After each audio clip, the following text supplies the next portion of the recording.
Be careful with the lamps. Don't bring them too close to the barrels. Good evening, gentlemen. Who's there? That is of no importance. What matters is who you are and the plans that you have here.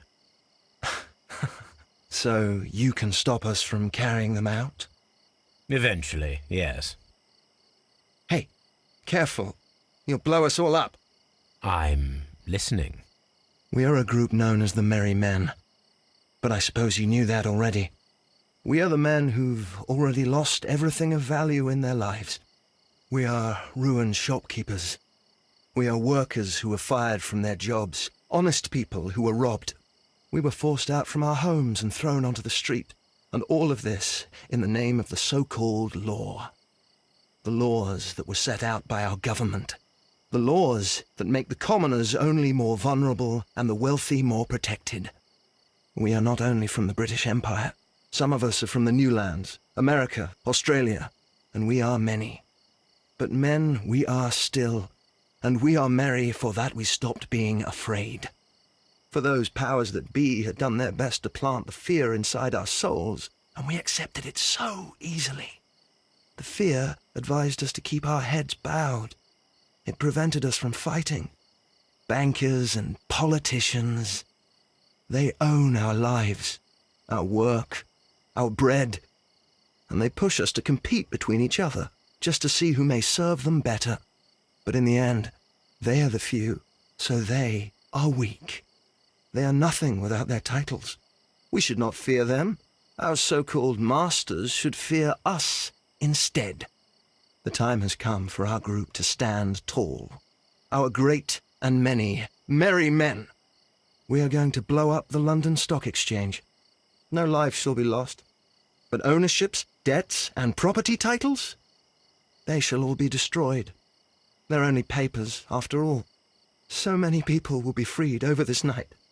That is a radical step to take. What result do you truly expect? Chaos. But soon people will understand that they are free, and that they don't belong to anyone. They will be able to work for themselves, together, without letting the rulers dictate what to do, and finally justice will arise. What you are intending to do is a crime. It is not justice. How do you see justice, then? Kids go to prison for a loaf of dry bread. And how many lords do you see punished for stealing from their people, sending them to their deaths in mines or overseas to fight for land? Our masters wouldn't hear us. So now it's time to sing the song of the merry men. Will you let us do our duty?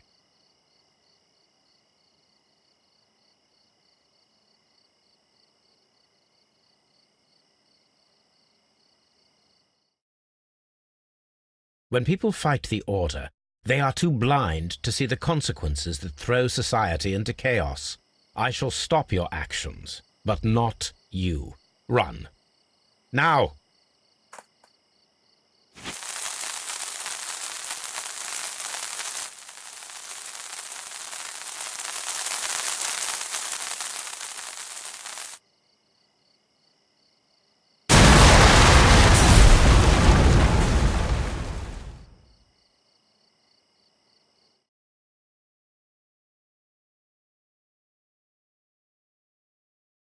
So, you're interested in Russian literature now?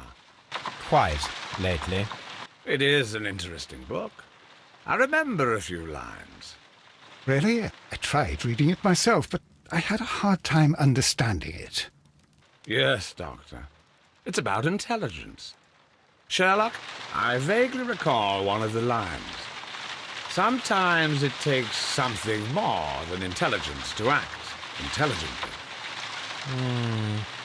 There were also a few words along the lines of, pain and suffering are always inevitable for a large intelligence and a deep heart.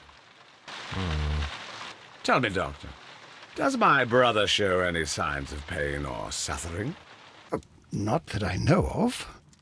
Because you see, Doctor, behind all of his masquerade, my brother does possess a deep heart. So deep that he does not recall where he places his love. Well, I'm sure that... His love and his duty that, in the first place, should be directed towards the Empire.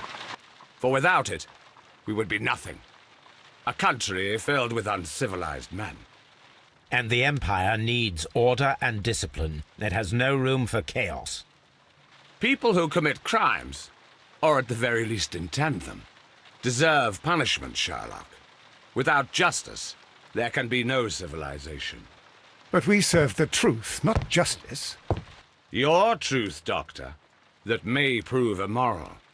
Allowing people to terrorize London, destabilizing the whole empire. Terrorize only the powers whom you serve, Mycroft. Not I, not Watson, not Mrs. Hudson, not Wiggins. Sherlock, the merry men are to be stopped. Not by me. You created the merry men. Stop them yourself. Only make sure that you don't create 10 more merry men by arresting the one. Good night, Dr. Watson. Anything in the post, Watson? Any clients worthy of our attention? Only a second reminder from Mrs. Hudson about our new neighbour. She urges you to remove your... Oh, I don't care about that. Holmes, the lady who will be moving in shortly has requested the use of our spare room to place all of her boxes. Wait. What? A lady?